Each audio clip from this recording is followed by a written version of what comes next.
나에게 하나님께서 함께하고 계시는가? 라는 말씀입니다. 과연 여러분이 여러분에게 질문하고 답을 해 보십시오. 하나님은 나와 함께하고 계십니까? 과연 나와 함께하고 계실까요? 매우 중요한 질문이 되겠습니다.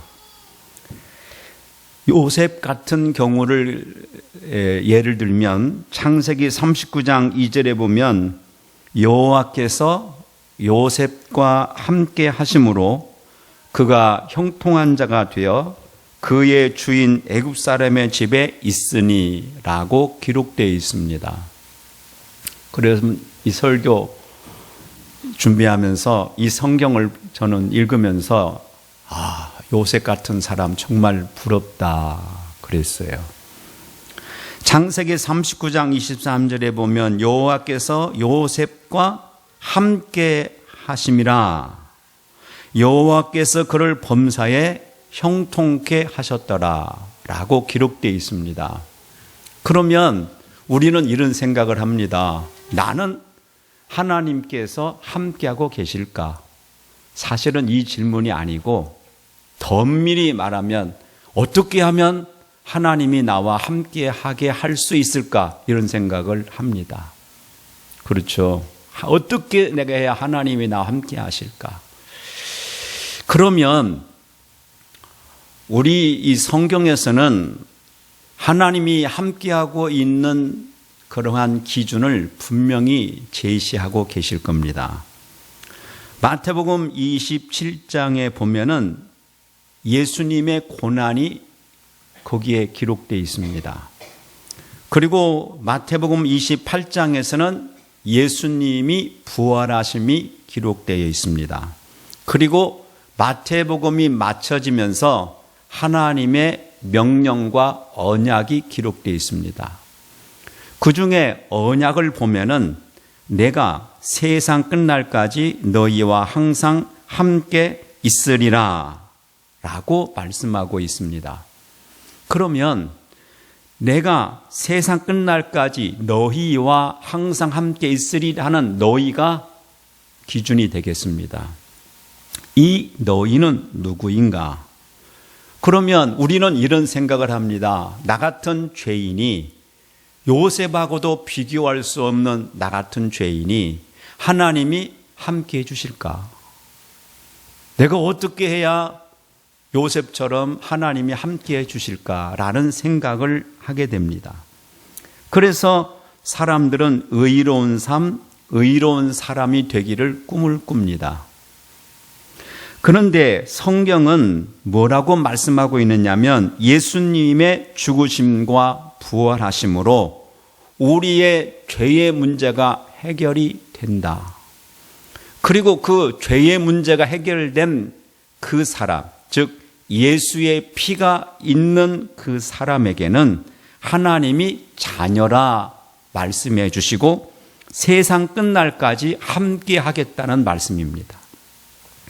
그러니까 마태복음 27장 주님의 고난, 28장 주님의 부활, 그리고 주님의 명령과 언약, 그 언약의 너희는 누구예요?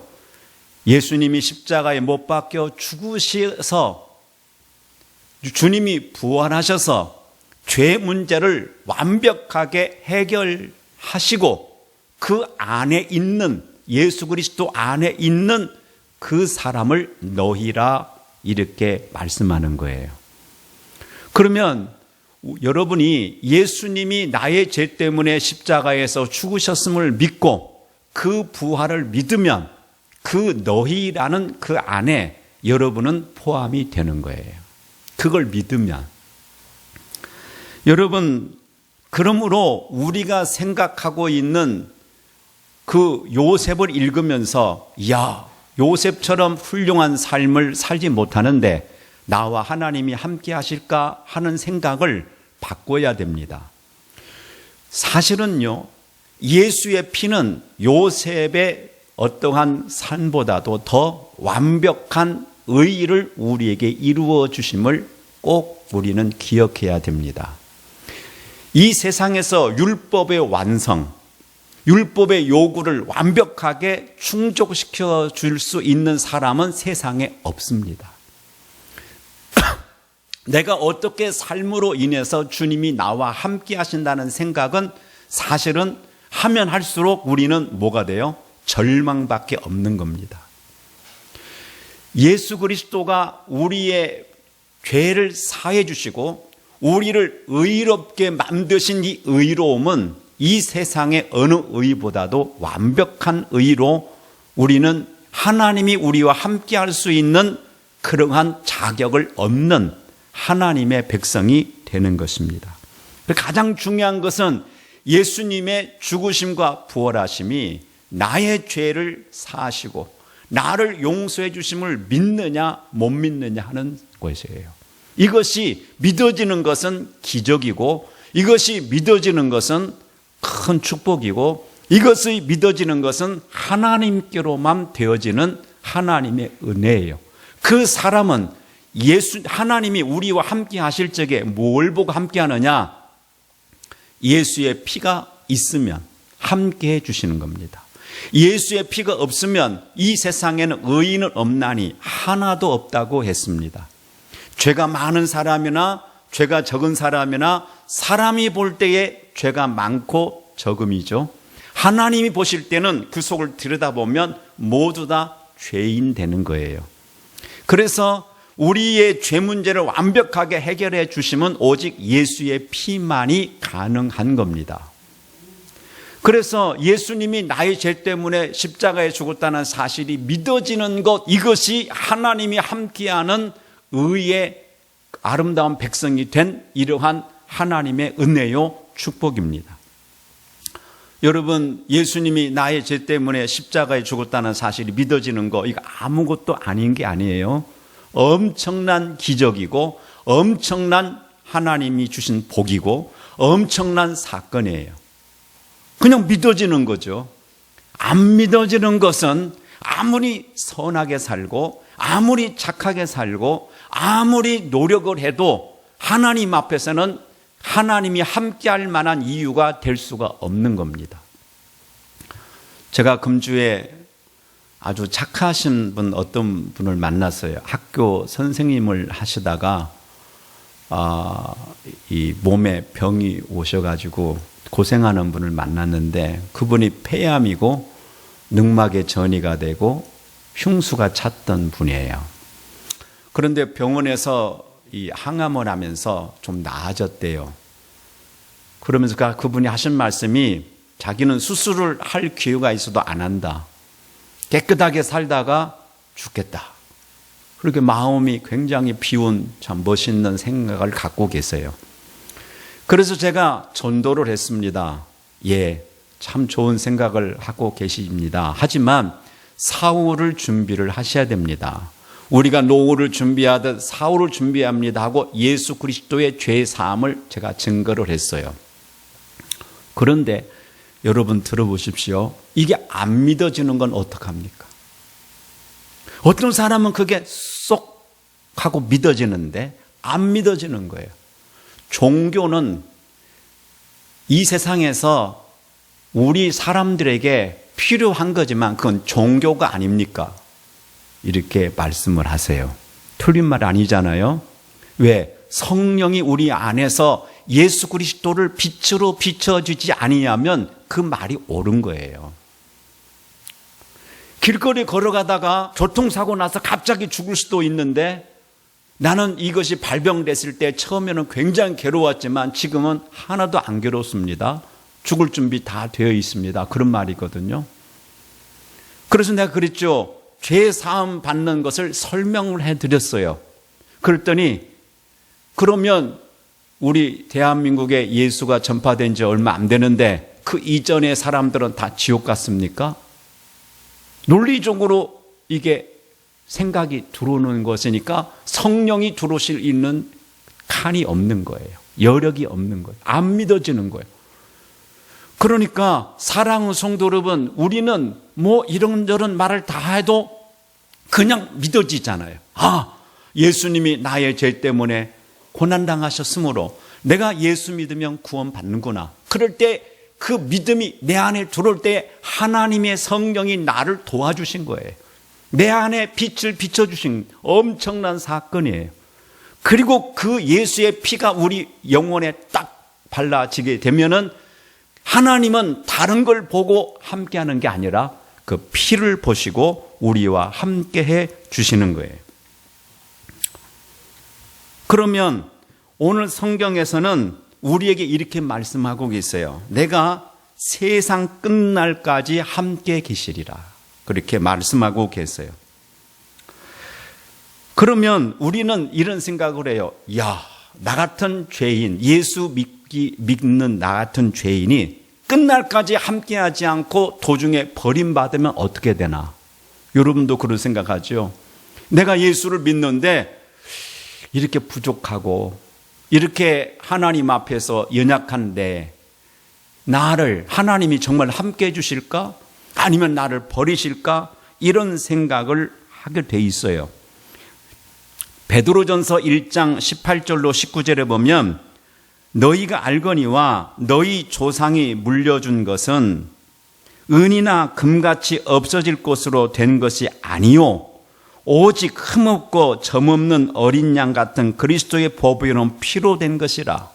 자, 우리가 하나님의 자녀가 된 것은 은이나 금으로 된 것입니까? 피로 된 것입니까? 피로 됐어요. 제가 물어보죠. 여러분과 여러분의 자녀는 무엇으로 되어 있죠? 피로 되어 있죠. 그러면 이 피로 된 자녀는 어느 순간에 기분 나쁘다고 해서 잘못한다고 해서 아들이 아니고 딸이 안 될 수 있습니까? 안 되는 거예요. 원수가 되어서 서로 씩씩거리고 살아도 이 피는 변하지 않아요? 변하지 않아요. 하나님이 우리를 자녀로 삼으실 때에 그냥 아무런 이유도 없이 너 그냥 내 자녀해. 그렇게 해서 자녀된 게 아니다. 그 말씀입니다. 하나님 우리를 자녀 삼을 때에 어디 가서 돈 주고 노예 생활하는 우리를 돈 주고 사와가지고 금이나 은으로 사와서 자녀 만든 게 아니에요. 너 내가 필요하니까 돈 주고 사왔어. 너 언제든지 내 마음에 안 들면 버릴 수 있어. 이렇게 자녀 삼은 게 아니라 이 말씀입니다. 우리를 무엇으로 자녀 삼으셨습니까? 예수의 피로 삼으셨어요. 그래서 절대로 변하지 않아요. 비록 우리가 하나님 앞에서 온전하지 못하고 바로 살지 못할 때에 우리는 하나님이 나를 버리는 하나님이 아니라 더 불쌍히 여기고 더 긍휼히 여기시는 것을 기억하고 우리는 그 하나님 앞에서 실망하고 낙심하는 그 자리에서 뭘 발견해야 돼요? 하나님께 감사함으로 나가야 돼요.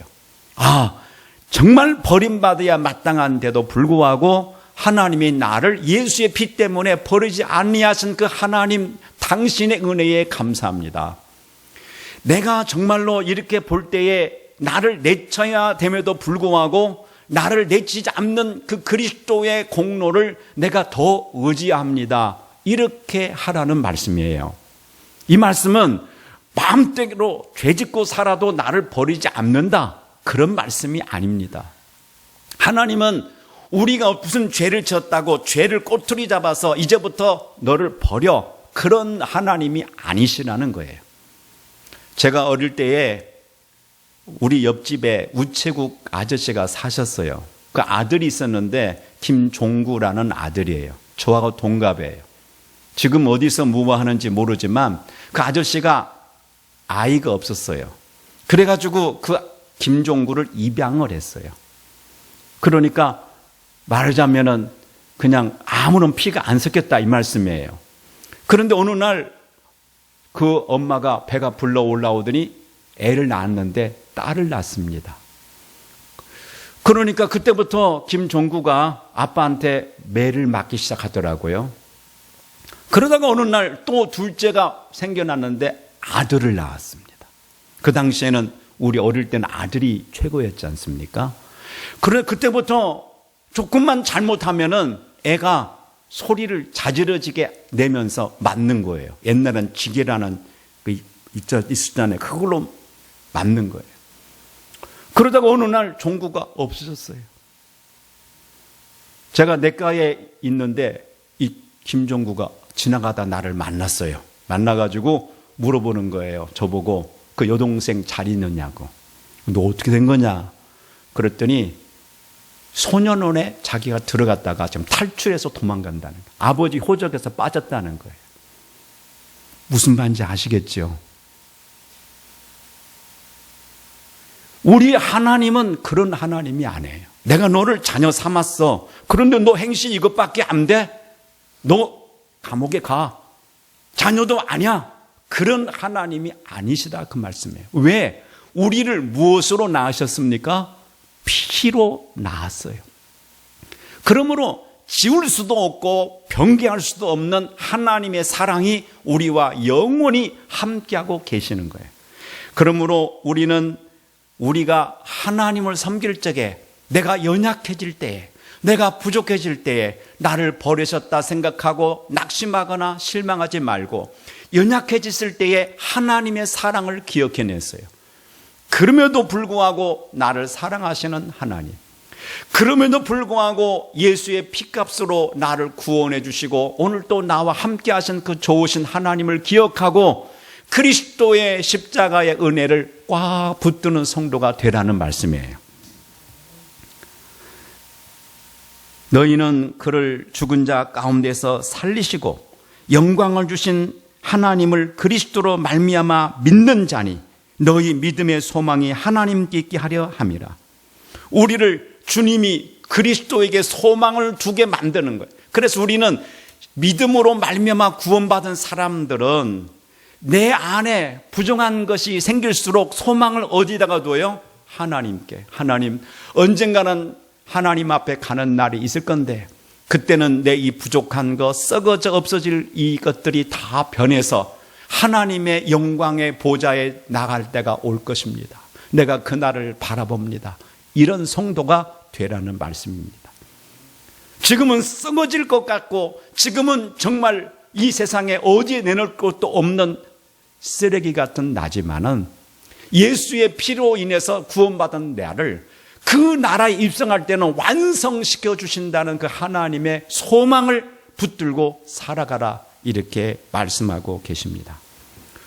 하나님이 나와 함께 하신다면 두 번째 우리 속에 오는 고통과 괴로움이 있는데 그게 뭐냐면 왜 나는 고통스럽고 두려운가? 하나님이 함께 하시는데 한다면은 왜 내 마음속이 이렇게 고통스러우냐? 내 마음이 왜 이렇게 불안하고 두려우느냐? 나는 하나님이 함께하는 게 아니지 않느냐라는 생각을 가질 수가 있어요.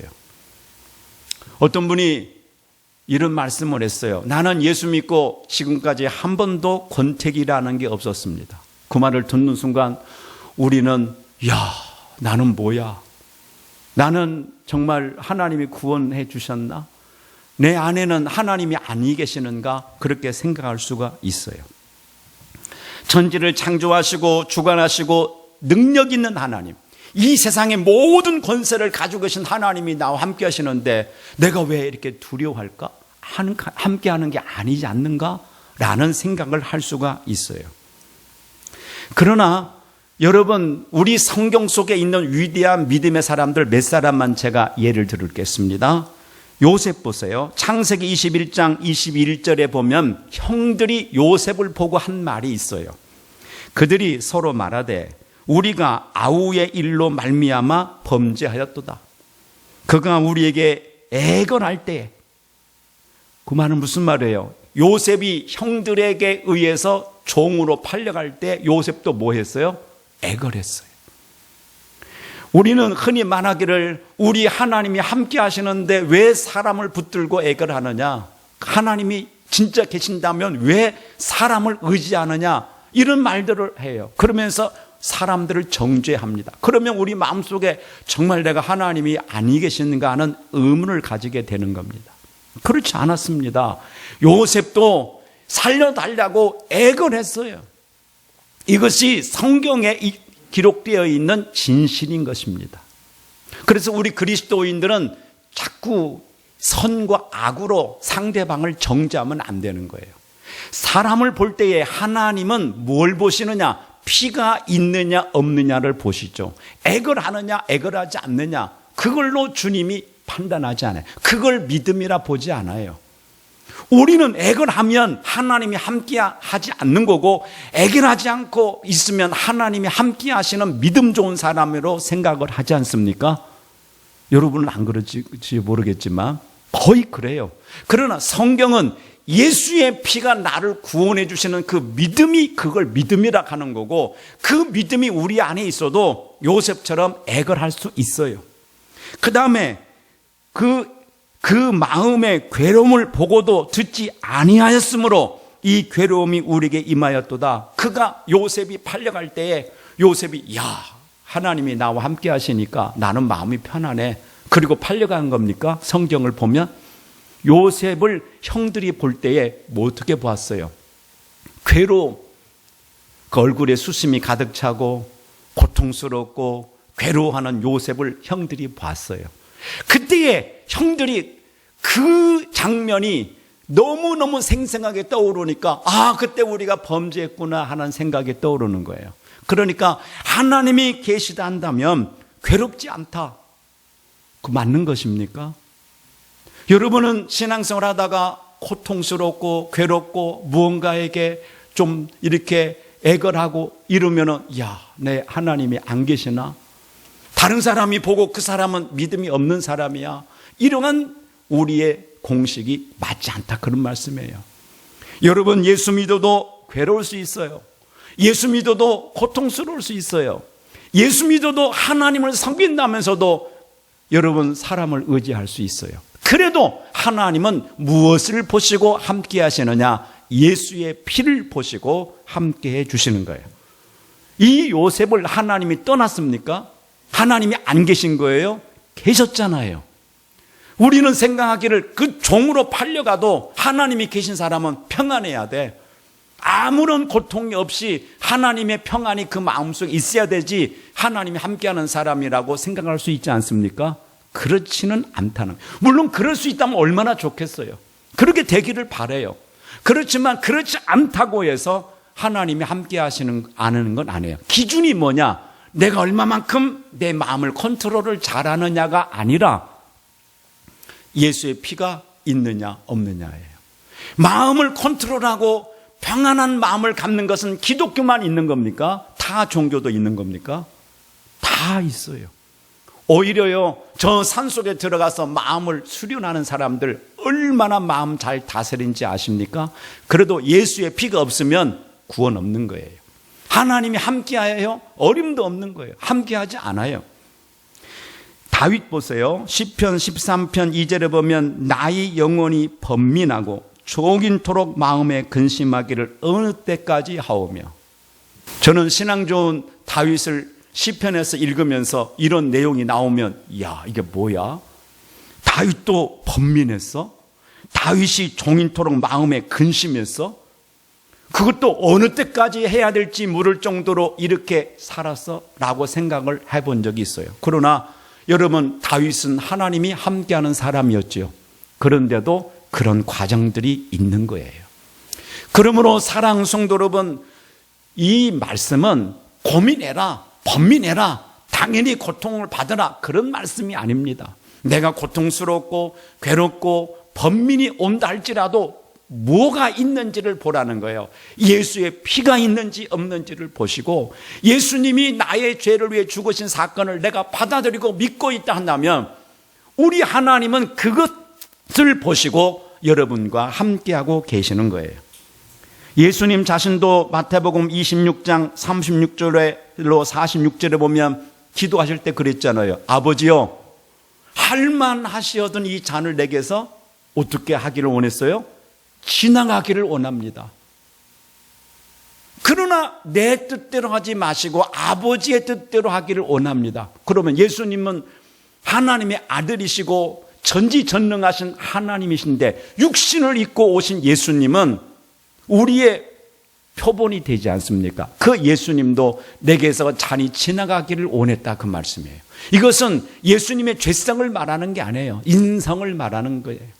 완벽한 죄 없는 분이신 예수님, 그분이 우리에게 주신 게 뭐예요? 우리도 예수를 믿지만 내가 주님을 따르는 길에 내가 감내해야 될 십자가들이 있을 때에 우리도 똑같은 마음을 가질 수 있어요. 그런데 그게 주님이 나를 버려서가 아니고 주님이 나를 놓아서도 아니에요. 나를 잡고 계시고 나와 함께하고 계신데도 불구하고 그런 마음이 올 수 있는 겁니다. 그러므로 어떤 분이 나는 예수 믿고 지금까지 한 번도 권태기가 없었습니다. 그러면 저분은 구원받고 나는 구원 못 받았다. 저분은 하나님이 함께 하시고 나는 하나님이 함께 하지 않는다. 그런 공식은 절대로 있어서는 안 되는 겁니다. 그렇게 살 수 있다면 너무 좋지요. 그렇게 사는 분은요 정말 대단한 분이에요. 있을 수 있는지는 모르겠지만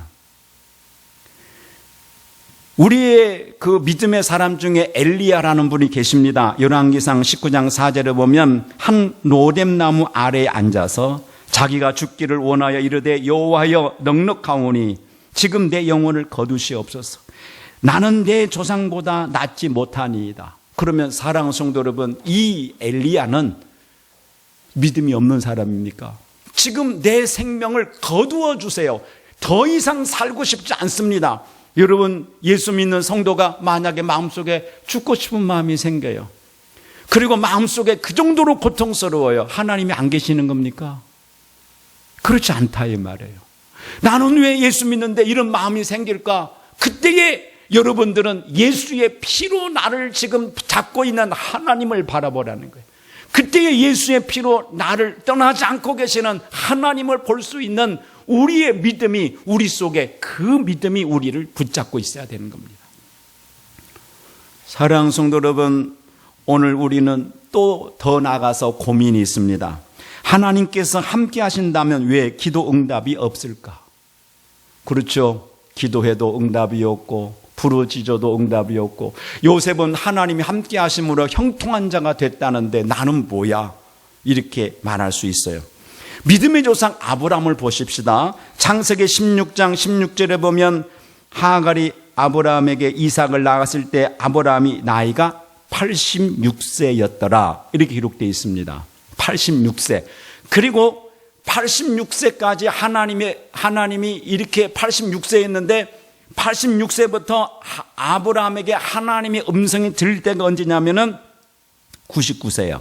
창세기 17장 1절에 보면 아브라함이 99세에 여호와께서 아브라함에 나타나서 이르시되, 성경은 그러니까 어떻게 되어 있습니까? 86세부터 99세까지 하나님의 음성이 아브라함에 기록된 것이 없어요. 장장 13년 동안 아브라함이 하나님 어디 계십니까? 저하고 언약은 어떻게 되는 겁니까? 저는 하나님 앞에 범죄해서 이스마엘을 낳고 말았습니다. 내게 언약한 자손은 언제 생깁니까? 그런 기도 안 했겠습니까? 하나님, 저는 당신의 음성을 좀 듣기 원합니다. 이럴 때는 어떻게 해야 됩니까? 라고 기도 안 했겠습니까? 믿음의 사람인데. 그 시간이 성경에는 분명히 86세, 99세로 기록되어 있습니다. 그럼 아브라함도 하나님의 음성을 듣지 못한 세월이 있었습니까? 없었습니까? 13년이라는 세월을 지냈어요. 그때 하나님은 아브라함을 놓았습니까? 하나님은 아브라함을 버렸습니까? 아니지 않습니까? 오늘 우리 여러분들이 하나님 앞에 기도하는데 어떤 사람이 응답을 척척 받고 주님의 음성을 계속 듣는 사람이 있다고 간증을 하면, 야, 저 사람은 정말 대단하다. 나는 무엇일까 하면서 우리 그리스도인들이 문제가 생길 수가 있어요. 그런데 신앙생활의 기준은 성경입니다. 성경은 그렇게 말하고 있지 않아요.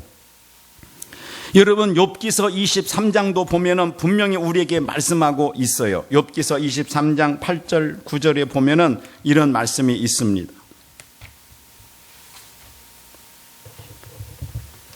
그런데 내가 앞으로 가도 그가 아니 계시고 뒤로 가도 보이지 아니하며 그가 왼쪽에서 일하시나 내가 만날 수 없고 그가 오른쪽에서 돌이키시나 배울 수가 없구나. 이게 누구의 고백이냐면 그 의인이라고 인정해주는 욥의 고백이에요. 욥도 그런 시절이 있었어요.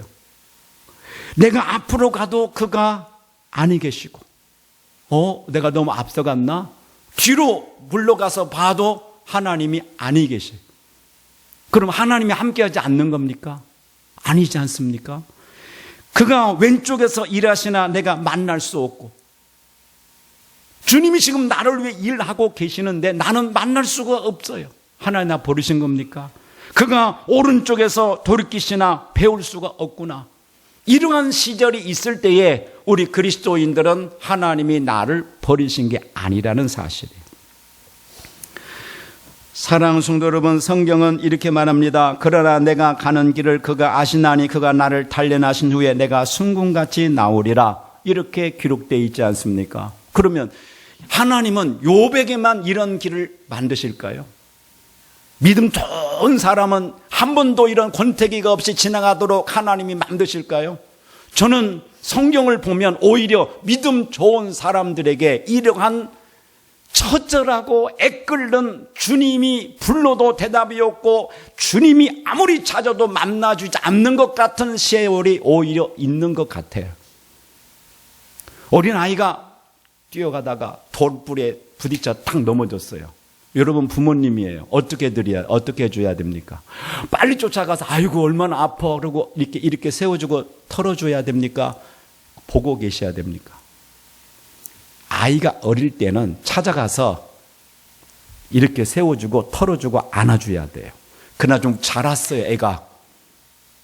그러면 그때는 어떻게 해야 됩니까? 일어서도록 본인이 일어설 수 있는 것을 아빠가 보고 있는 거예요.